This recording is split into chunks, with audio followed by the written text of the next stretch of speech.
Edson Arantes do Nascimento. Edson Arantes do Nascimento. Edson Arantes do Nascimento.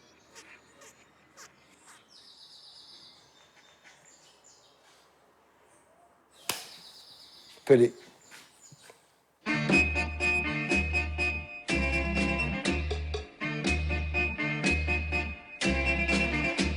La banane, le fruit bananier, la cerise, le fruit cerisier, la pomme, le fruit pommier, l'orange, le fruit l'oranger, la mangue, le fruit manguier, la prune, le fruit prunier.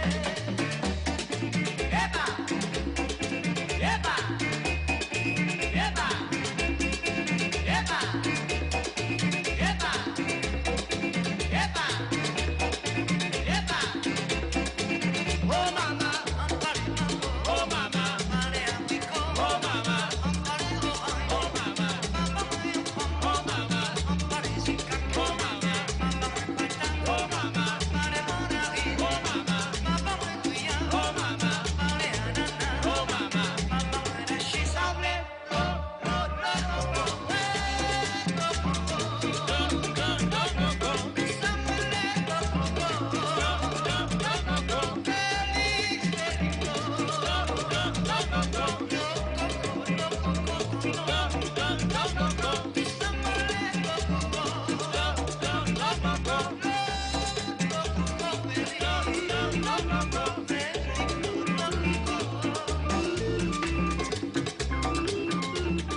Alors, il faut d'abord dire que le football martiniquais avait connu une crise sans précédent, crise qui avait provoqué l'arrêt des compétitions, crise qui avait provoqué la démission du comité directeur. Et un nouveau comité directeur avait été mis en place. Dans ce comité directeur, j'occupais les fonctions de secrétaire général. Et après cette contestation que l'on avait connue, il fallait que le football retrouve son second souffle. Et c'est ainsi qu'est née l'idée de faire venir à la Martinique un grand club pour que la famille football puisse se retrouver. Et nous avons saisi l'opportunité du Santos avec une idole, Pelé, et ce club a été invité à la Martinique.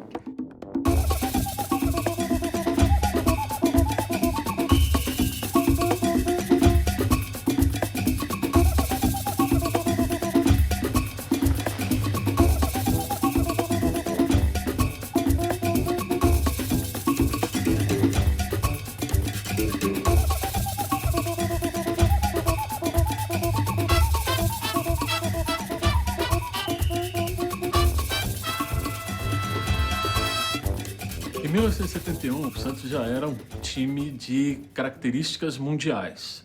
O Santos já tinha conquistado o bicampeonato mundial interclubes em 62 e 63, já tinha conquistado também a Libertadores de América em 62 e 63, já tinha sido diversas vezes campeão brasileiro e contava no seu elenco com grandes atletas.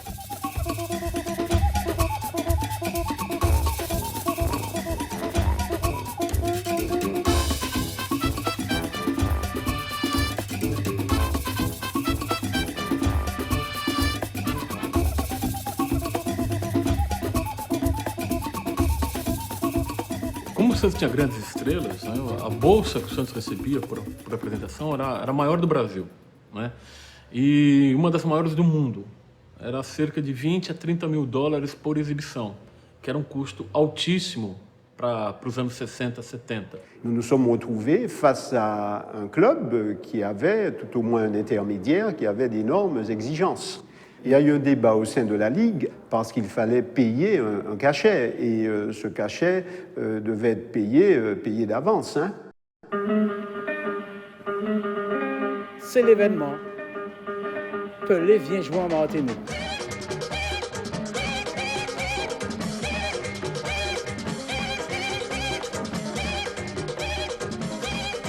Au début des années 70, j'étais élève au lycée Chercheur. Lorsque nous avons appris que le roi Pelé devait venir jouer en Martinique avec le Santos, ce fut du délire. C'était du délire dans la population, mais c'était du délire chez nous. Parce qu'il faut se resituer dans le contexte de l'époque. À cette époque-là, notre seul plaisir, c'était de jouer au football. On jouait au football dans ce lycée matin, midi, soir. Même la nuit, on jouait au football. C'était le sport roi. Et comme l'année d'avant, il y a eu la Coupe du monde de football où nous avons vu éclater des joueurs de très, très, très grands talents, des Brésiliens de très, très grands talents. Eh bien, nous étions heureux. Vous n'imaginez pas à quel point l'allégresse, la joie nous a submergés. Aïe, aïe, aïe! Quand nous avons appris qu'ils viendraient là, tout près de chez nous, à quelques encablures du lycée Schœlcher. Auparavant, il y avait eu des équipes brésiliennes à la Martinique qui étaient venues, donc, mais ça n'était pas Santos et ça n'était surtout pas Pelé. Or, Pelé était pour nous, si vous voulez, une figure. Alors, je ne dirais pas que c'était Malcolm X ou Martin Luther King, mais c'était en matière de football, évidemment, une figure éminemment emblématique. Mila Radio a annoncé, Santos Cavini Matnik, Wapele qui est débattu, c'est la football qui est tombé. Mila Radio a annoncé, Santos Cavini Matnik, La Martinique des années 70, du début des années 70, c'est un pays marqué par des turbulences. Il y a à la fois, si vous voulez, le récent passé. Je rappelle rapidement 1959, triomphe de la révolution cubaine, décembre 59 à la Martinique, les émeutes, 3 morts, des jeunes d'ailleurs, et puis la guerre d'Algérie en 1962 qui se termine triomphalement. Et donc tous ces éléments-là ont considérablement marqué à la fois une partie de la population, les partis politiques, mais surtout la jeunesse martiniquaise. Depuis les années 69 notamment, l'Association générale des étudiants martiniquais, en avril, au 11e congrès en avril 69, prend pour mot d'ordre indépendance et socialisme. Et il y a un certain nombre de camarades étudiants qui décident de rentrer sur le sol national pour pouvoir commencer à préparer la révolution. Un petit groupe d'étudiants influencés par ces idées nouvelles, dont Georges Mauvois, Georges-Henri Léotin, Pierre-Louis et moi, nous décidons de fonder une organisation marxiste-léniniste avec vocation de travailler dans le milieu étudiant martiniquais, mais aussi dans le milieu ouvrier, prolétarien, comme nous disions à l'époque. Nous avons pris le marxisme-léninisme pour ce qu'il est vraiment, un outil d'analyse. Notre élément essentiel d'inspiration, c'était la pensée de Frantz Fanon.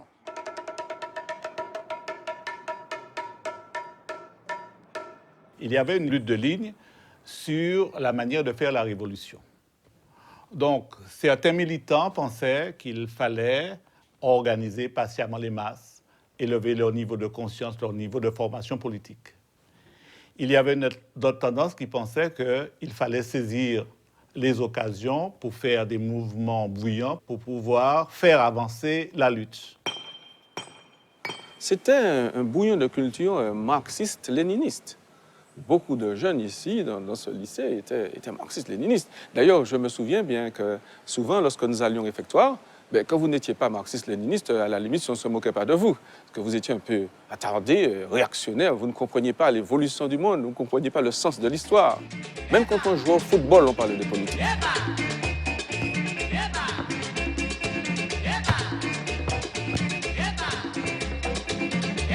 Muitas vezes o Santos jogou com estádios com superlotação, estádios para 30 mil pessoas e tinham 40, 50 mil pessoas no estádio. Outras vezes, quando não havia a menor condições disso acontecer, o preço do ingresso para o público era elevado, porque a cota tinha que ser paga. Nous n'avions pas les moyens, les subventions qui pourraient nous être allouées pour faire venir un club de cette importance. Alors, nous avons bien entendu joué sur le prix du ticket. Wapele qui est débattu, c'est la football qui est tombé. Attention! 100, 100, 100, c'est 100 francs. Maman! 100, 100, 100, c'est 100 francs. Ah non, trop cher. À cette époque, il n'y avait pas de match à la télévision comme maintenant, et pour voir un bon match de football, il fallait aller au stade. Les prix normaux n'étaient pas excessifs. On pouvait y aller. En plus, il y avait une vraie permissivité à l'entrée de ces matchs. Bon, on laissait entrer tous les petits footballeurs du club, certains entraient avec des adultes, etc. Et il y avait la pratique de ce qu'on appelait dans le langage populaire, nous cafons en grille, c'est-à-dire qu'on passait par-dessus les trucs. Bon. Et brusquement, effectivement, on nous apprend que le match, bon, je ne me rappelle pas les prix, mais c'était... 100, c'est 100 francs. Donc, ça voulait dire qu'il y avait une sélection par le prix. Et ça va créer une frustration. Dans les contacts que nous avons dans les quartiers, nous voyons qu'il y a beaucoup de jeunes qui veulent voir ce match, mais qui ne pourraient pas le voir compte tenu du prix. 100 francs. Nous tous des chômeurs, pas qu'à travail. 100, C'était une somme qui était à peu près le 15e, si vous voulez, du salaire d'un jeune professeur débutant. Donc, vous vous rendez compte de ce que pouvait représenter ceci pour à la fois un jeune ouvrier ou un jeune au chômage. On a senti un mécontentement. Et ce n'est pas un jeune qui nous disait ça, les gens, même dans la petite bourgeoisie, il y a des gens qui nous disaient merde alors, on ne peut pas savoir ça. C'est 100 francs. Alors, qui ça nous fait? Qui ça nous fait? Alors, paf, on fait une réunion du GAP, on dit on a notre affaire, nous allons organiser une campagne. Nous verrons Pelé sans payer. Nous irons voir Pelé sans payer. Nous verrons Pelé sans payer. Nous allons voir Pelé sans payer. Nous irons voir Pelé sans payer. Nous irons voir Pelé sans payer. Et on a fait vraiment un travail militaro-scientifique pour préparer l'opération, propagande, agitation, préparation d'actions concrètes, de façon à soit faire baisser le prix du ticket, soit à créer un événement où les jeunes expriment leur mécontentement.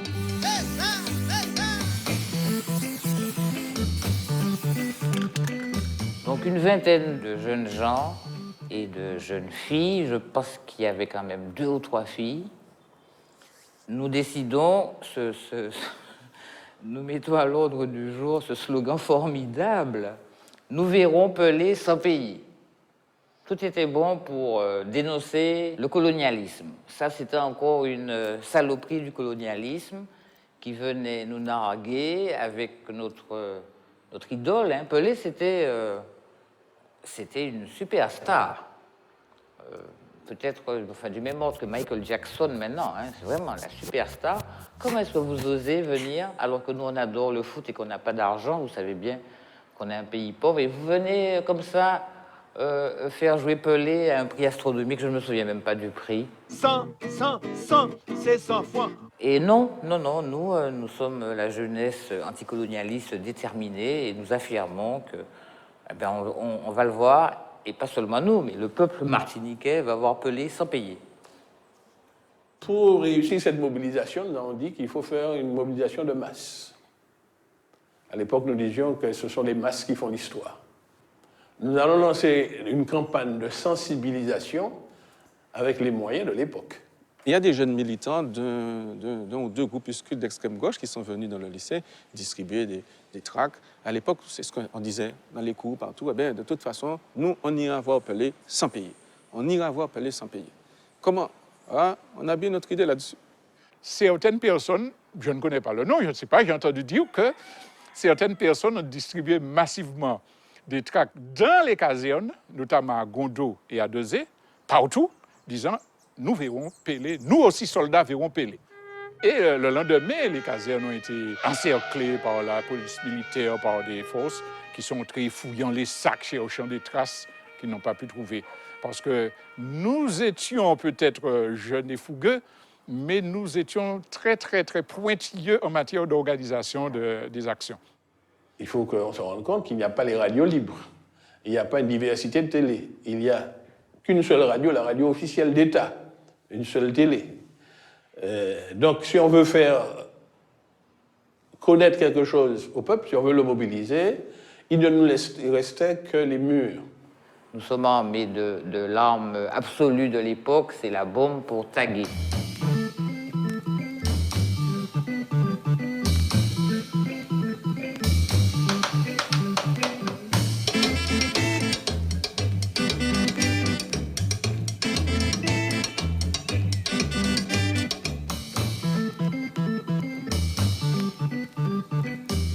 la veille, les murs de la ville, c'était propre. Et le lendemain, il n'y avait pas un mur où il n'y avait pas une inscription « Nous verrons Pelé sans payer ». Alors ça a été l'effervescence extraordinaire. Et ça coûtait de l'argent. Hein.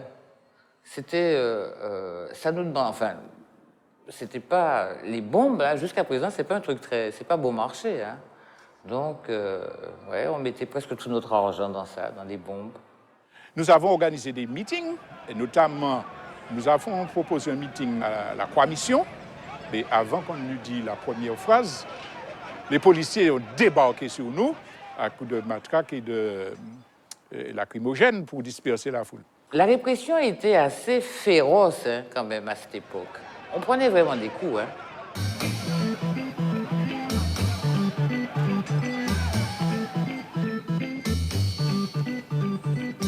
Au GAP, notre objectif, c'est soit de faire baisser les tickets, soit d'empêcher que le match se fasse, soit de déclencher des émeutes, puisque nous sommes dans la logique de créer une dynamique révolutionnaire. C'est vrai que quand on sortait du lycée Schellcher, on avait mobilisé les lycéens, on descendait sur la ville, on faisait vraiment des manifestations avec des barricades, avec des lancers de projectiles, avec des lancers de cocktails Molotov. Et on était un petit peu en guérilla urbaine. Bon, gentil, quoi. C'est la première fois en Martinique, on était un cocktail Molotov, on sorti dehors. On était dans les gens, ils étaient porter cocktail Molotov pour te aller. Pour l'anecdote, bon, on m'a dit ça. Eh bien, on était cassé les cocktails Molotov dans la cathédrale Fort-de-France. On était cassé ça dans les IEG qui étaient devant la mairie Fort-de-France. Si c'était aujourd'hui, vous voyez, nous Guantanamo et pour terrorisme aggravé. Mais en fait, à l'époque, c'était normal. Parce que dans tous les pays, c'est comme ça que les gens faisaient. Et en quelque part, c'était admis une certaine forme de violence révolutionnaire. On sentait effectivement un bouillonnement, mais ce bouillonnement était déjà aussi un bouillonnement social, si vous voulez. Ces moments-là, tu es organisé, tu as des équipes, tu as une discipline très stricte, pointilleuse, militaire, exactitude et tout ça.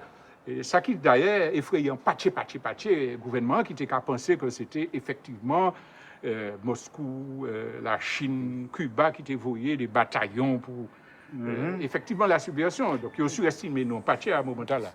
Il y a des groupes politiques qui considéraient que si nous voyions de trop près Pelé, qui était noir, et qui était un symbole, qui représentait une certaine idée du développement, de la souveraineté, de la responsabilité. Voilà, ça pourrait nous donner de mauvaises idées. Déjà, l'Algérie avait donné de mauvaises idées à certains, comme Frantz Fanon.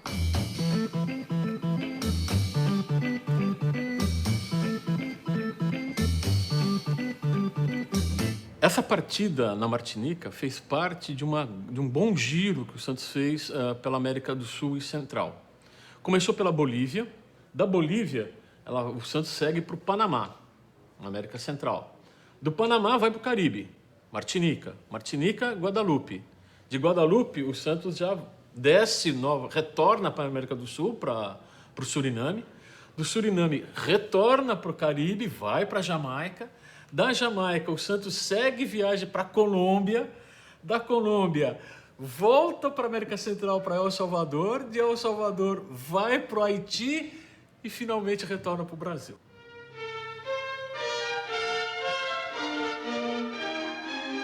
En 1971, j'appartiens au service artistique de Radio-Télévision Martinique. À l'époque, c'était une des stations faisant partie de l'ORTF. Nous apprenons qu'une équipe brésilienne du nom de Santos arrive à la Martinique pour y rencontrer une sélection locale. Et puis, je commence à entendre certaines rumeurs.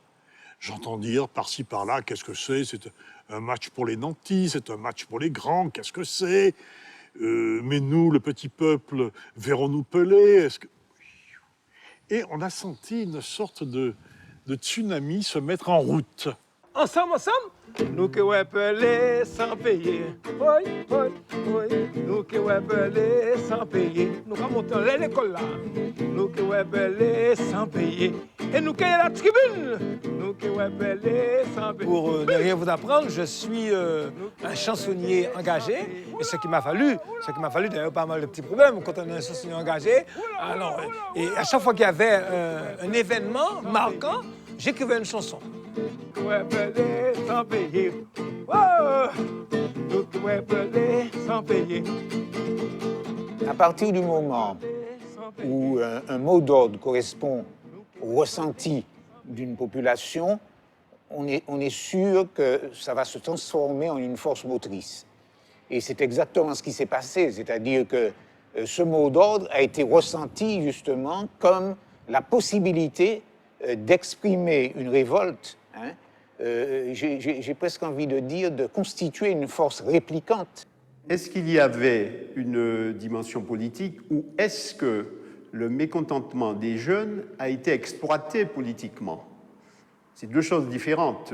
Moi, je pense qu'il y a eu certainement une utilisation de cette jeunesse pour la conduire à cette contestation qui allait être très dure, très certainement. Au-delà de la propagande d'agitation que nous faisions, l'action principale était d'essayer d'ouvrir une brèche dans la clôture du stade de Louis-Achille. Parce que ça donnerait une dimension militaire, mais en même temps, ça effraierait, entre guillemets, c'est un bien grand mot, l'adversaire qui ne saurait pas évaluer notre niveau, mais surtout, notre objectif de soit faire baisser le prix, soit annuler la rencontre, aurait pu être atteint à ce moment-là. Certains, effectivement, avaient été allés étudier ça sur le terrain, et puis en même temps faire la campagne de graffiti. Alors, je ne sais pas pourquoi, mais en tout cas, ils se sont heurtés à des patrouilles de police, quoi.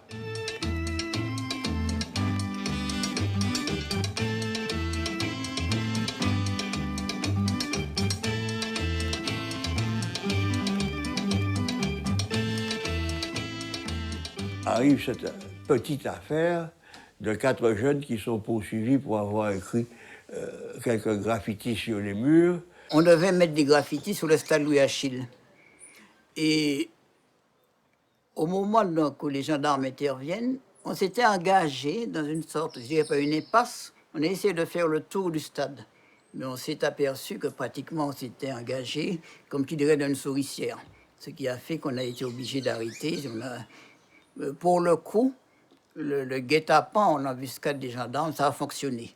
Et on peut leur rendre cette justice. On est resté une nuit à la gendarmerie, donc rue Victor Sévère. Je me rappelle que le matin, on a vu des enfants des gendarmes qui étaient venus. Je ne sais pas qu'est-ce qu'ils faisaient là. Et puis, donc, des enfants peut-être de 5-7 ans, et qui disaient, tiens, regarde les prisonniers. La répression aussi s'est abattue, parce que nous avons deux de nos camarades qui avaient été chopés, donc ça a tourné un petit peu la lutte, parce qu'il fallait ensuite faire une mobilisation pour les libérer. Donc nous avons fait une deuxième campagne, libérer Mauvois et Léotin. Quand on a appris que Léotin et puis Tijo Mauvois et 2 autres avaient été arrêtés, et bien, automatiquement, nous, au Gaumont, on a décidé d'aller leur donner un coup de main, d'aller demander que l'on libère nos camarades. Là, nous arrivons en ville, nous croyons que toute la ville ni graffiti, nous croyons bien, à qui laisse pour faire ça? Et nous-mêmes qui attendons d'après nous dans bagaille, nous pas au courant, nous pas ouais. Mais toute la ville couverte puis graffiti, que nous croyons payer sans payer, et puis bon, à bas un certain nombre de rails, mais pas changer tout ça, nous avons écrit. Mais ces camarades font un bon travail. Le gars est un petit peu sorti de sa pseudo-clandestinité ou sa semi-clandestinité et a décidé d'appeler à un rassemblement. Et à ce moment-là, j'entends dire, mais c'est une bombe. Mais c'est une bombe. C'est une véritable bombe. Et je veux utiliser, cette bombe va nous péter dans la gueule. Et effectivement, nous appelons un rassemblement. On voit des policiers arriver, sommation, dispersion, ordre de dispersion, etc. Les jeunes qui ne sont pas des militants syndicaux, qui, eux, sont aguerris à ce type de situation, etc., sont enfuis et sont venus se réfugier dans les jardins de l'hôtel de ville. Mais figurez-vous que les policiers nous ont poursuivis là. Et même ils ont prétendu nous déloger de là. La mairie s'est trouvée assiégée. Les responsables de la mairie qui étaient là ont même appelé le maire, Aimé Césaire. Et le souvenir que je garde de cela, c'est que Aimé Césaire, je le revois encore arriver dans sa déesse noire, il descend, et je me rappelle, je revois cela encore, la scène, où Aimé Césaire dit « Comment on va m'empêcher d'entrer dans ma mairie ?» Il a dû batailler pour entrer. Et même il y a une grenade qui est venue heurter la fenêtre du bureau du maire.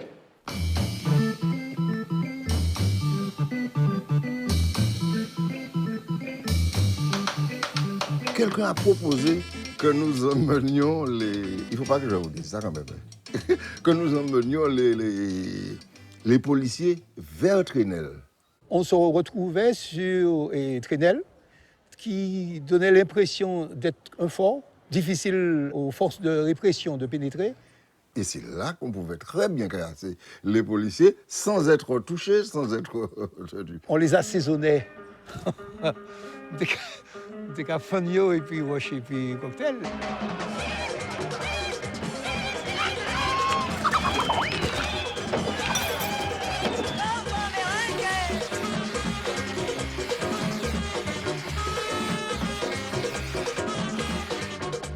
Un des chefs d'accusation était donc rébellion.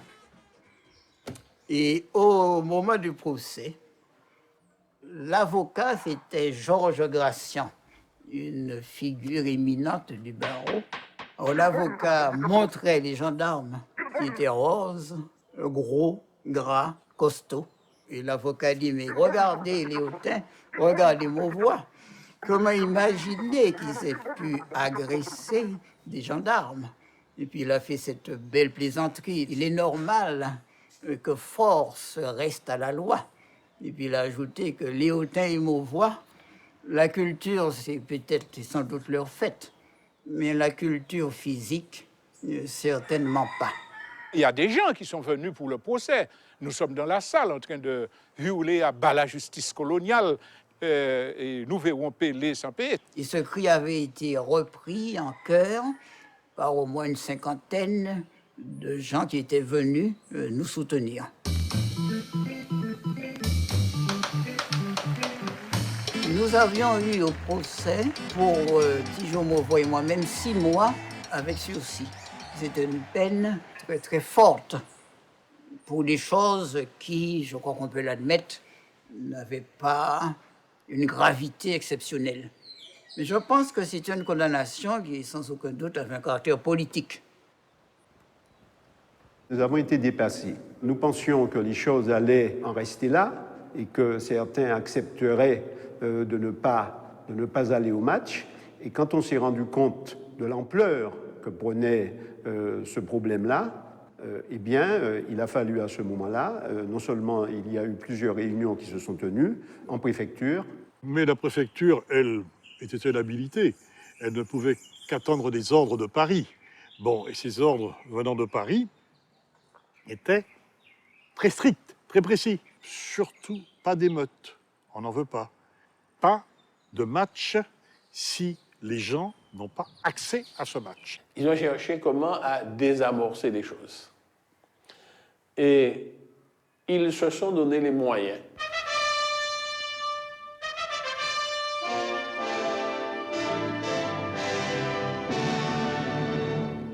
Et ils ont trouvé la solution. On a fait venir ici des camions de retransmission avec toutes les équipes.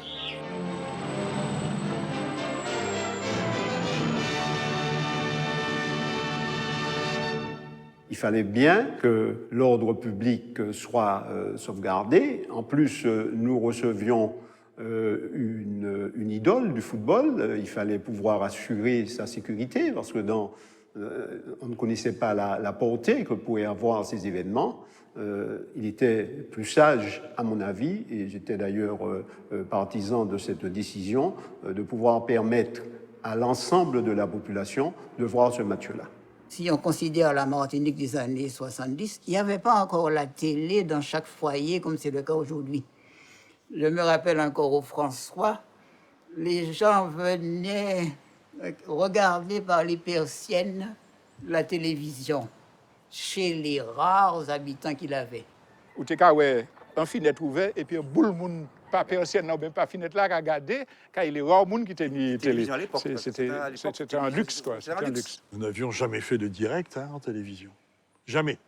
Léo ouais chalet d'y fait un pays a première retransmission de match au fait en Martinique, c'est le match Pelé. Alors là, évidemment, mon Patécaï continue de manifester et c'était un bagage. En quelque part, c'était une victoire. Je peux dire qu'une bombe a été désamorcée. Une bombe qui, si elle avait explosé, mettait ce pays à feu et à sang.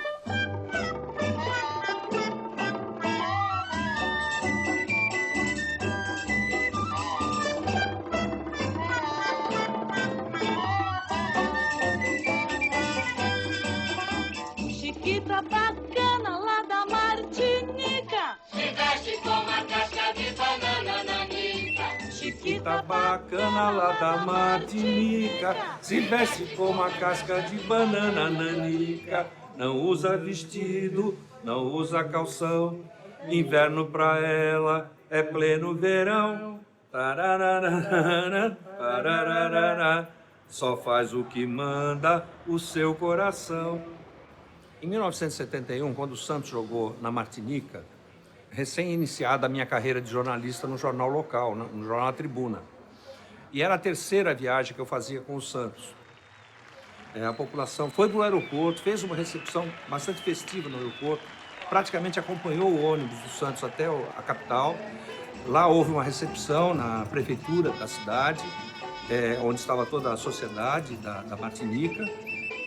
E depois fomos levados para esse hotel, onde ficamos até a realização do jogo. E dali da praia, a gente tinha paisagens magníficas. Uma delas, a gente descobriu, era um monte. E um cidadão chegou ao Pelé e falou: Pelé, aquele monte é o vulcão Pelé. E o Pelé falou: não diga, eles já me conheciam aqui, né?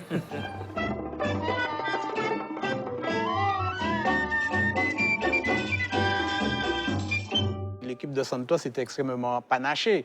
Il y avait quelques blacks comme Pelé, comme Edu, et puis il y avait des blancs. Hein. Ramos Delgado, l'Argentin, c'était un blanc. Douglas, c'était un blanc aussi. Bon, les autres, je ne m'en souviens pas trop. Il y avait Lima, mais lui, c'était un black aussi.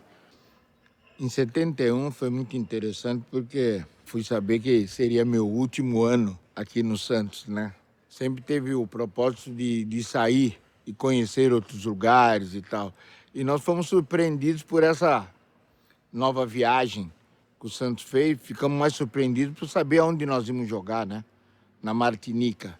Todos nós tínhamos uma tremenda uma vontade de conhecer pelas praias, pela música. Allez la Martinique, allez la Martinique, allez la Martinique, nous courons Pelé sans payer, allez la Martinique. Je suis un vrai chien boule, comme on dit en créole martiniquais. Et c'est vrai que dès lors que les tickets sont mis en vente, même si le prix en tribune me semble un peu excessif, j'ai envie d'y aller. Et j'achète donc ce ticket.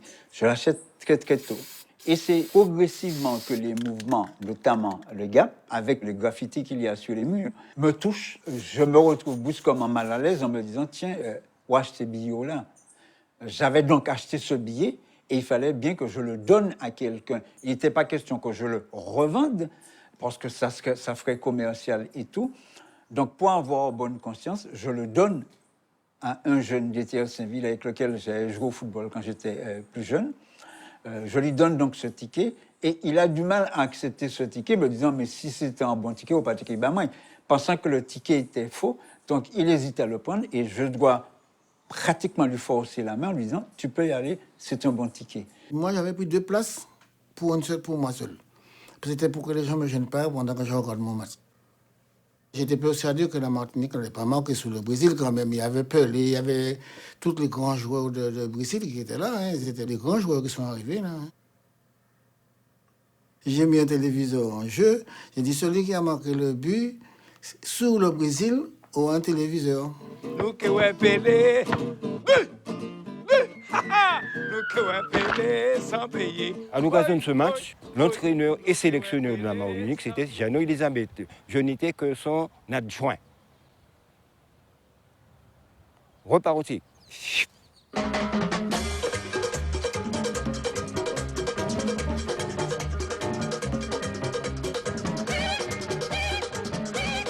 La préparation était physique, particulièrement poussée. Particulièrement poussée parce que nous avions devant nous, nous savions que nous avions en face de nous des footballeurs hors pair, pas comme les autres. À l'époque, j'habitais le stade Louis Achille, j'étais gardien conservateur. Quand j'ai été nommé entraîneur de sélection de la Martinique, j'étais entraîneur diplômé d'État. Je ne peux pas vous dire qu'on avait préparé une stratégie, on n'avait jamais joué contre cette équipe. On allait jouer notre football d'abord, et de là, nous avons essayé de nous adapter à ce football. Bon, la stratégie, c'est jouer pour ne pas perdre.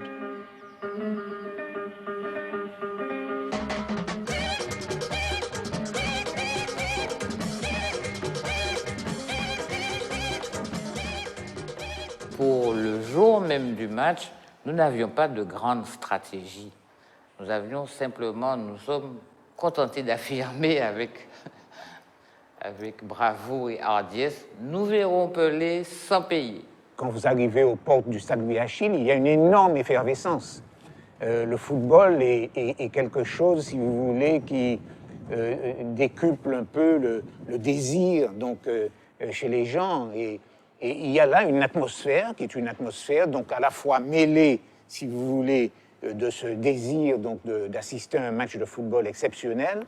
Et en même temps, on sent bien qu'il y a aussi là un certain nombre de jeunes et que peut-être à ce moment-là, qui sont prêts, évidemment, à forcer, j'ai envie de dire, le destin à travers les portes du stade Louis Achille.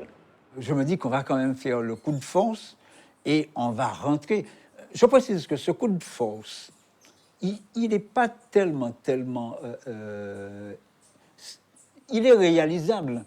Parce que combien de fois nous nous sommes trouvés au stade, pour des matchs moins importants que ça, on décide d'entrer, on pousse ceux qui sont devant, ceux qui sont derrière nous poussent, et brusquement, 20-30 personnes entrent sans avoir de ticket. Bon, nous, un petit groupe d'internes, nous avions notre idée, et nous nous sommes arrangés pour arriver près du stade. Ça a été très difficile, parce qu'il y avait des cordons de police.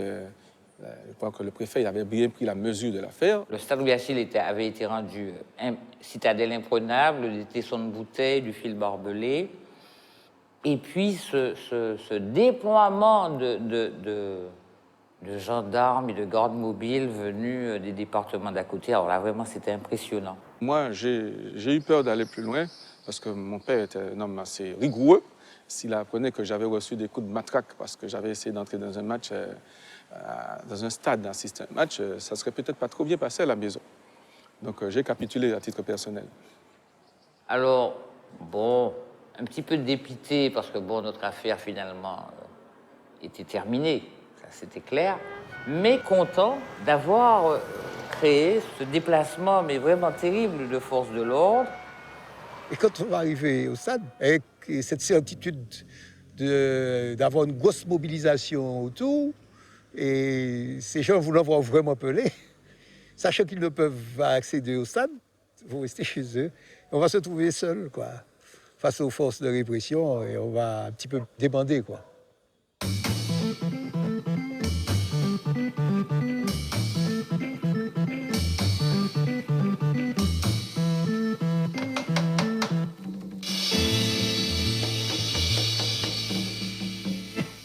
Nous sommes au stade Louis Achille, le temple du football martiniquais. Toute l'histoire du football martiniquais passe par le stade Louis Achille. C'est ici que nous avons reçu le Santos de Pelé. Nous avons vu arriver sur le stade. Non, Jeannot et moi, nous étions déjà au courant. Un énorme camion équipé pour faire des reportages télévisés du match. C'était une première, on n'avait jamais vu ça. Je crois que depuis midi, le stade était Depuis envahi. midi, mais les joueurs sont arrivés. Les joueurs sont arrivés à 14 heures. 14 heures à peu près, oui. Puis le match était prévu pour 15 heures. Sur les toits, là, il y avait des gens. Il n'y avait pas tous ces bâtiments-là. Il y avait quelques bâtiments en moins. Mais ceux-là, je crois qu'ils étaient en place là. Mais ceux-là, ils n'étaient pas là. Mais il y avait des gens, c'était une réunion, il y avait du monde. Hein. Alors une ambiance survoltée, ça il faut le dire. C'était le match de leur vie pour certains. Et voir cette équipe, c'était quelque chose d'inimaginable. Il y avait 6 mois auparavant, on ne pensait pas que cela pouvait se produire. Quand les joueurs brésiliens arrivent, les joueurs de Santos arrivent sur la pelouse, de blanc vêtus, c'est une véritable ovation à laquelle ils ont droit, particulièrement Pelé au moment de la présentation des équipes. Et même nos joueurs sont dans la même situation que nous en tribune, c'est-à-dire qu'ils sont admiratifs devant ce qui se fait de mieux à l'époque en matière de football. Ça fait près de 30 ou 40 ans que je suis pas venu ici. Je me sens jeune en venant ici, non, c'est vrai. Lorsque Pelé est arrivé sur le stade, il a fait ça. Et puis après, il a fait le signe de croix comme ça. Et puis après, il a pris son ballon de foot et puis il a...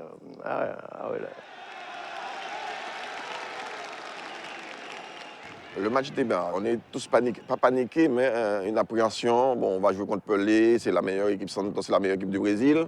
Donc on est un petit peu flottant, quoi.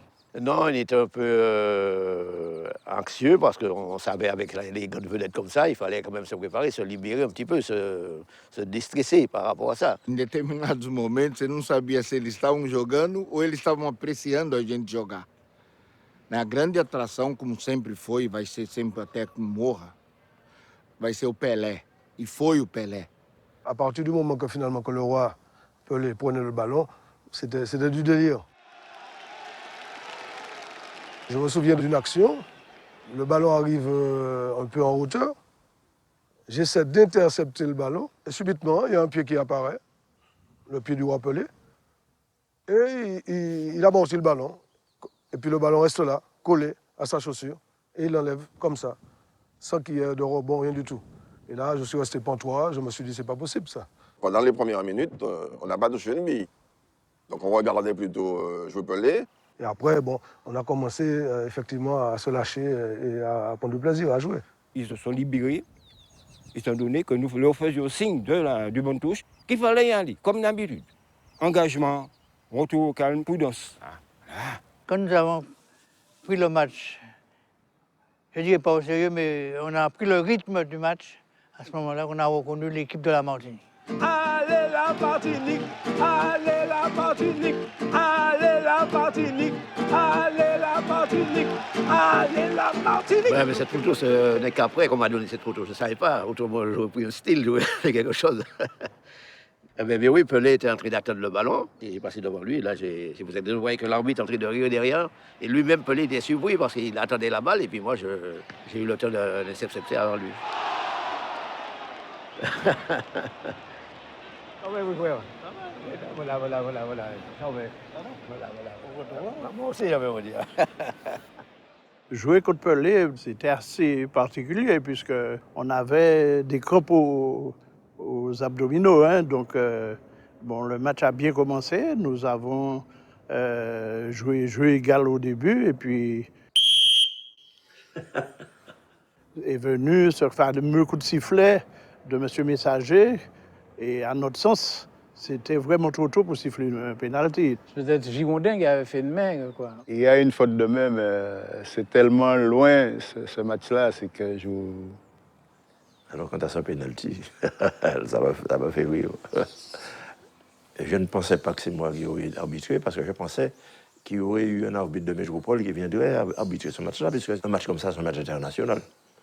Le fait d'arbitrer Pelé, c'était pour moi quelque chose d'extraordinaire. Alors, il ne fallait pas commettre d'erreurs. Pour moi, il n'y avait pas pénalty. Ça a été l'arbitre. Ça a été son appréciation et pas celle de l'entraîneur. Monsieur Messager nous a dit, sortez de là, hein, pénalty, et puis vous n'allez pas m'empêcher de voir le pénalty de Pelé. Le roi Pelé, c'est la première fois qu'on a vu un pénalty comme cela. Au niveau du pénalty, on avait le gardien, c'était Jean-Marc Daillé, donc il n'a pas bougé sur le pénalty. Et après le match, je lui ai demandé pourquoi il n'a pas Il n'a pas bougé, il n'est pas parti dans un coin. Il m'a dit non, même si le Pelé lui envoyait le ballon juste devant lui, il n'aurait pas bougé, pensant que Pelé aurait mis une astuce, un truc dans le ballon, et il ne voulait pas être ridicule aux yeux des spectateurs.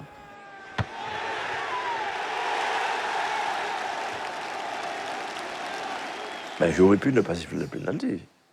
Mais comme tout le monde voulait voir, on aspirait à voir comment M. Pelé faisait les pénaltys. Alors, naturellement... Il a marqué finalement.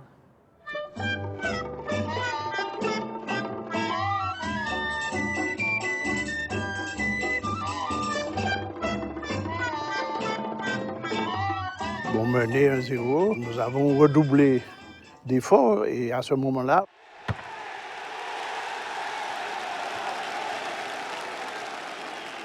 J'étais ailier gauche, donc en fin de compte attaquant et buteur, bon, puisque j'avais la réputation d'être un buteur. Donc le but, je l'ai marqué dans cette cage-là, sur un ballon perdu par la défense brésilienne, le gardien qui sort et je le lobe, et c'est l'explosion dans les tribunes et pour moi aussi. C'était la fierté, c'était la fierté martiniquaise, quoi, puisque nous avons pensé que c'est l'équipe de Santos, c'est un gros dinosaure. Des gars venus manger, c'est Martiniquais, mais on a su bien réagir et le but de Mickey Aurélia a délivré un petit peu tout le monde, quoi. C'était logique que je marque, donc sur une balle que je prends et que je pars tout seul, j'arrive avec le gardien, si je ne marque pas, là, je me fais assassiner. L'égalisation de Mickey a quand même soulevé le stade et tous ceux qui étaient à l'extérieur du stade aussi. Vous vous rendez compte? À la mi-temps, on est à un but partout avec le Gros Santos. Mais gros coup de chapeau, hein. Peut-être tardif, mais aux joueurs de l'époque. À partir de ce but-là, on y croyait tellement. Et même moi, hein, on croyait même qu'on allait poser beaucoup de problèmes à cette équipe-là.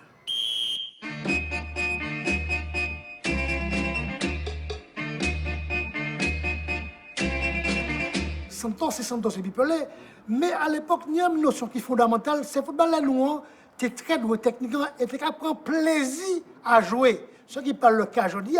Donc, un contre Santos, parce que le football là, c'est pas en science exacte. En match, il peut basculer à n'importe quel moment. Et moi, c'est beaucoup nous, tu es habité par un désir de réaliser un bail contre Santos.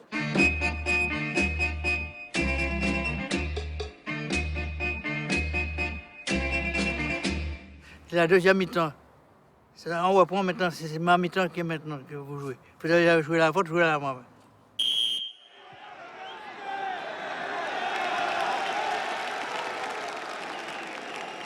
L'entraîneur de la sélection de la Martinique avait manifestement bien préparé, c'était Jeannot Elisabeth, avait manifestement bien préparé son équipe. Et les joueurs martiniquais ont fait mieux que se défendre.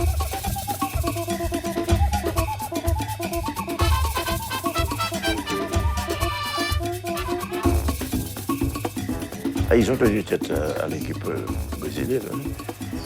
Ah oui. C'était la sélection de la Martinique. Il y avait de grands joueurs là-dedans. Alors pendant le match, je suis arrivé au coin de corner et puis ne pouvant pas me débarrasser de Pelé, j'ai fait monter le ballon et puis je l'ai amorti de la tête et puis j'ai tourné avec. Le ballon était sur ma tête et puis j'ai avancé. Et puis Pelé m'a regardé partir, tout étonné, quoi. Quand tu es au milieu de terrain, tu n'as qu'à travailler avec toutes les arrières et toutes les avants. Alors c'est moi qui devais avancer avec le ballon pour faire travailler les avants. C'était bon, il n'y avait pas de problème. Et mes copains étaient très contents que je faisais des dribbles et je shootais le ballon. Quand je suis entré, j'ai eu l'occasion de faire un petit pont sur Pelé. C'est-à-dire que peut-être que ce n'est pas volontaire, mais enfin, c'est un petit pont. Le pont, il est passé, je suis parti avec ma balle. La deuxième confrontation, je ne sais pas si c'était une revanche, mais il a peut-être mal pris. Mais comme il se débattait un petit peu, parce que Pelé ne rentre pas dans une défense comme ça, hein, parce qu'il a pris les coups, il prend des coups. Donc il s'est un petit peu dégagé. Donc moi j'ai reçu son coup au milieu du plexus là. Ça m'a coupé complètement, parce qu'il y avait à peine 5 ou 10 minutes que j'étais sur le terrain. Donc j'étais en pleine recherche de mon premier souffle. Donc ça a coupé complètement, asphyxié complètement. Donc... Tout le monde voulait faire un petit point à Pelé. Et moi je l'ai fait, c'est moi qui l'ai fait. Hein, c'est moi le seul qui a fait un petit pont sur Pelé. Alors moi, ça c'est dans mon cœur. Mais jusqu'à maintenant, on en parle de ça. C'est-à-dire les gens que j'ai rencontrés qui connaissent qui étaient là à ce moment-là, ils parlent, c'est l'homme qui a fait le petit pont à Pelé. Ça fait plaisir quand même à entendre. Ouais, peut-être que, comme je vous le dis, peut-être que c'était pas volontaire. Mais en fait, le résultat était là. Pelé a fait des trucs... Vous savez, il avait une certaine vivacité, mais aussi une aisance technique telle qu'il pouvait se permettre ce qu'il voulait avec le ballon. Makas Pelé pour Jean-Noël, en fait, 5 mains boula. Il va Jean-Noël, il va en fait 5 mains boula. J'étais arrière droit et une passe difficile parce que je crois que tout le jeu du Santos se faisait sur cette partie gauche avec un ailier de l'époque qui s'appelait Edou. Hein, c'était un phénomène, hein, un gars qui driblait de l'extérieur du pied. Bon, j'avais jamais vu ça. Et puis, bon, faut dire qu'à cette époque-là, bon, j'étais super en forme. Donc, on en riait beaucoup les actions qui venaient de cette partie-là avec Edou et Pelé. Donc, ce qui fait qu'à un certain moment, Pelé rouspétait, il n'arrivait pas à passer. Et ils ont mis une tactique au deuxième temps pour pouvoir marquer leur but, quoi. Il y a un but brésilien dont je me souviens parfaitement. C'est un centre de Pelé et puis la reprise de volée d'Edou. Ça, c'était de la belle ouvrage.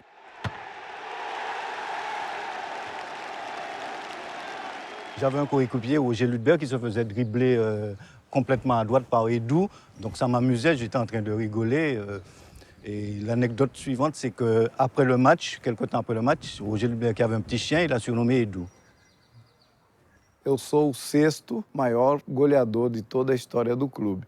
Eu fiz 183 gols com a camisa do Santos.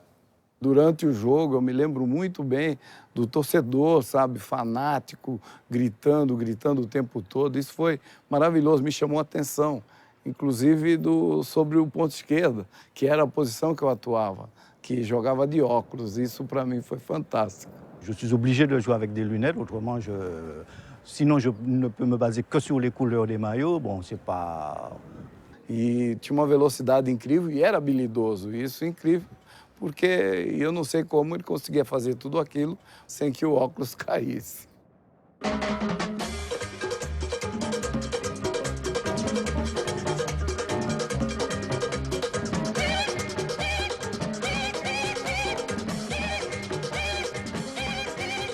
Malheureusement, bon, quand ils ont accéléré le rythme, on a vu la différence. Hein. Bon, ils ont commencé à faire des échanges extrêmement rapides aux abords de nos 20 mètres. Et ça a mis en difficulté nos défenseurs qui n'étaient pourtant pas les premiers venus. On avait de très bons joueurs sous la pelouse. Hein.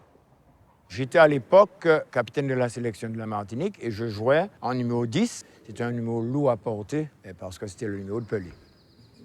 Nous étions des amateurs et on savait qu'à un moment donné, l'impact physique des professionnels allait prendre le dessus en seconde mi-temps.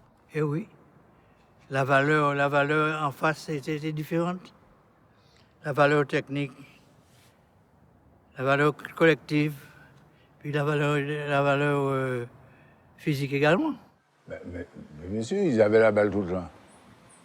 Ils étaient tous meilleurs que nous, ça c'est des internationaux. Donc c'était difficile de la prendre.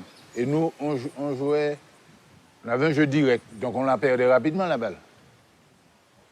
Une fois qu'on l'avait, on voulait arriver au but. Donc c'était pas possible de la garder longtemps. Si on a fait nous des espoirs, peut-être qu'on devrait gagner Santos. Mais en réalité, Santos, depuis la sélection de la Martinique, en les 90 minutes, il y a une grande différence. Hein?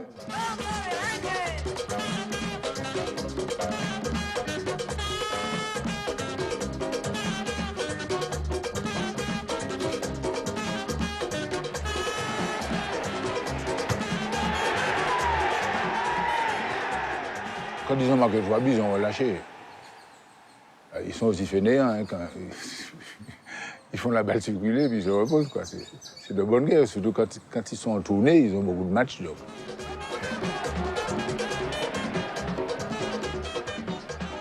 Tous ceux qui avaient eu le bonheur de pouvoir payer et d'être là étaient dans une espèce de... C'était vraiment une félicité parce que, bon, on touchait de près ce que nous, on aimait, le football tel qu'on l'aimait, les footballeurs qu'on appréciait, etc.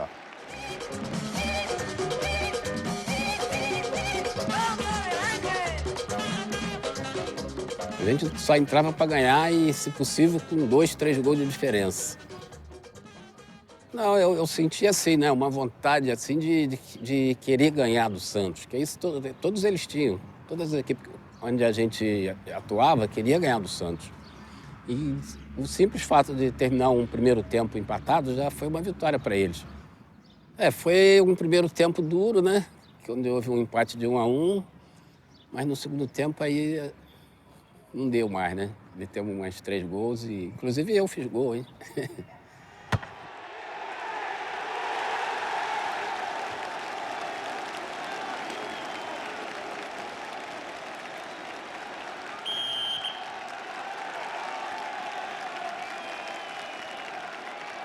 J'ai encore en mémoire qu'au coup de sifflet final, les joueurs avaient été applaudis. C'est significatif. Ça n'arrive pas tous les jours. Ouais. On a perdu 4-1, bon.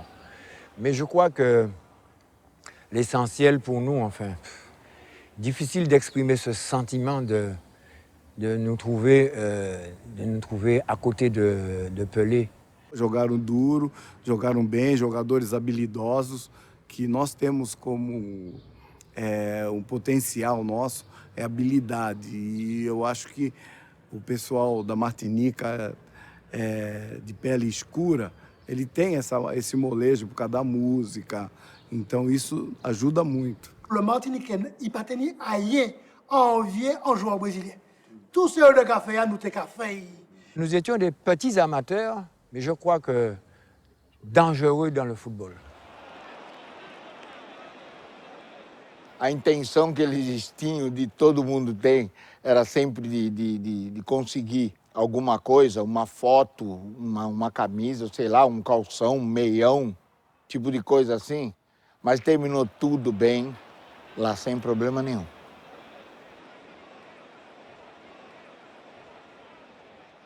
Bon, j'ai marqué le but, j'ai pas eu de télé, parce qu'il s'est passé dans les vestiaires. Bon, je ne sais pas si c'est Claude Cailleul qui a décidé que le gardien ne pourrait pas marquer un but, l'arrière central ne pourrait pas marquer un but, donc l'argent de la télé sera converti en chaussures de football. Donc tout le monde a reçu une paire de chaussures de football. Il n'y a pas eu, à la fin du match, de grande réception au cours de laquelle on allait pouvoir rencontrer Pelé ou rencontrer les Brésiliens. Bon, mais ça aussi, c'était ça. On n'a pas d'amertume dessus. Parce que notre joie, c'était avant tout d'être sur le terrain. C'était désir tout le monde de venir voir Pelé, pas Santos en lui-même, mais Pelé. Et je crois que le fait que Michel était venu, Michel était le monde heureux. Même ça qui partait dans cette luachi-là, qui savent que Pelé était là, je crois qu'il était heureux quand même. Alors, Timon Maï, grand monde, tout le monde était content. J'avais jamais joué contre les équipes pro et ça m'a fait comprendre beaucoup de choses, quoi. Ils viennent jouer et puis ils foutent le camp et puis c'est fini, quoi. Ils prennent leur sous et puis ils foutent le camp. Ah non, c'est ce que moi j'ai compris. No hotel, porque nós viajamos só no outro dia, aproveitamos, nós tínhamos noite livre. Esse dia saímos para conhecer o som verdadeiro da Martinica, que tem muito a ver com a gente, né?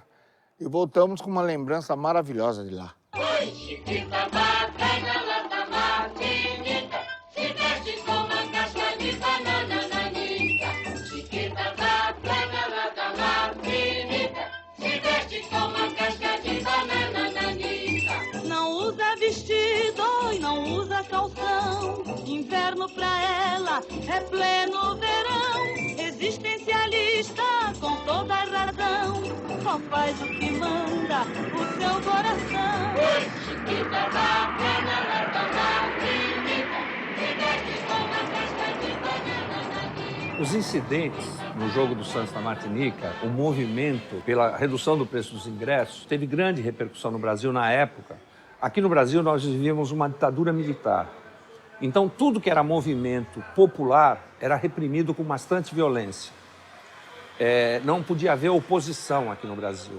A nada, nem a preço, nem oposição política, de nenhuma forma. Qualquer movimento, qualquer manifestação pública contra qualquer coisa era reprimida pela polícia, pelo exército, pelas forças armadas. O fato de lá na Martinica os estudantes receberem o mesmo tratamento, a polícia bateu, a polícia prendeu gente, prendeu jovens. Para a ditadura brasileira interessava mostrar, falando, tá vendo, não é só aqui que a gente precisa manter a ordem.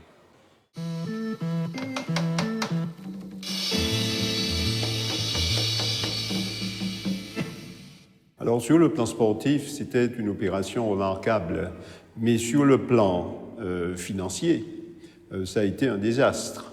Ça a été un désastre pour plusieurs raisons. Premièrement parce que les tickets étaient chers et la diffusion en direct de ce match-là a très certainement retenu à la maison un certain nombre de spectateurs. Ils auraient été spectateurs, ils ont été téléspectateurs. J'ai vu Pelé sans payer, mais pas de la façon que je souhaitais initialement. Et je l'ai vu même très bien. Et je pense que j'ai été plus heureux que si j'étais entré dans le stade. J'ai vécu cette période assez difficilement dans la mesure où il y avait d'une part le chien boule qui avait envie de voir quelque chose et d'autre part celui qui, le militant entre guillemets, qui devait, par solidarité, avoir une attitude digne. Je ne pouvais pas aller au stade, donc je ne pouvais pas accepter non plus la solution qu'ils avaient préconisée. Et quelque part, je me serais trahi si je m'étais trouvé devant une télé.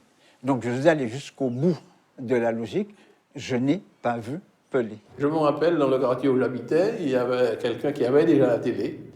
Eh bien, on s'est tous les jeunes agglutinés près de sa fenêtre et on a pu voir, évidemment, en noir et blanc, un petit écran, Pelé sans payer. Pour les gens, c'était quelque chose d'extraordinaire.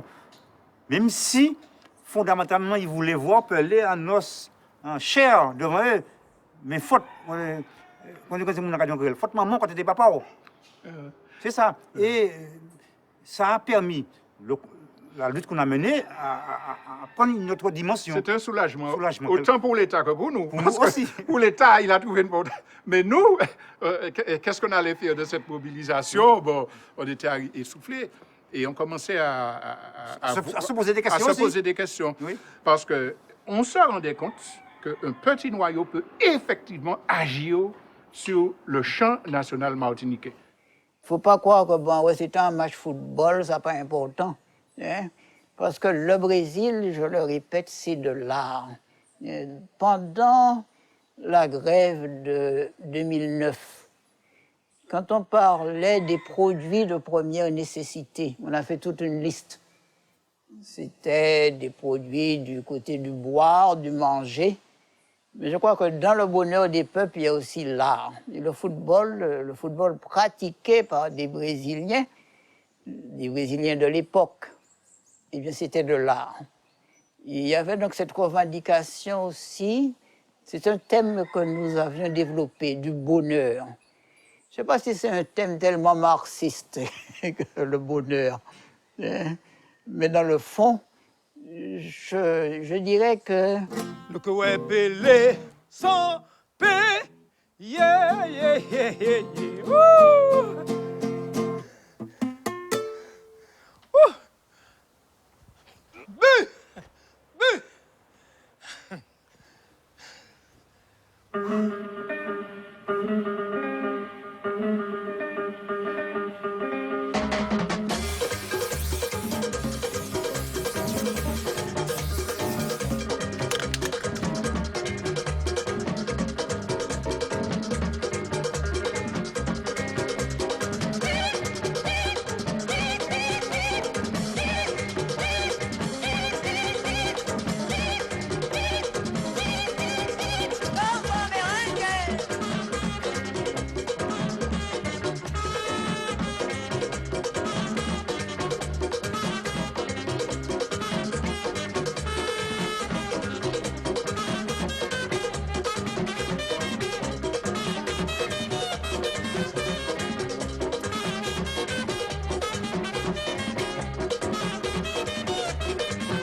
comment on peut aller voir un grand artiste comme ça, sans payer? Mais je ne vois pas ça, ça ne se passait pas comme ça à ce temps-là. Je ne sais pas si maintenant on le fait, mais je n'ai jamais connu ça. Il faut payer. On a toujours payé pour aller au match. Je ne me souviens même pas du prix comment j'avais payé. Mais ce n'était pas cher.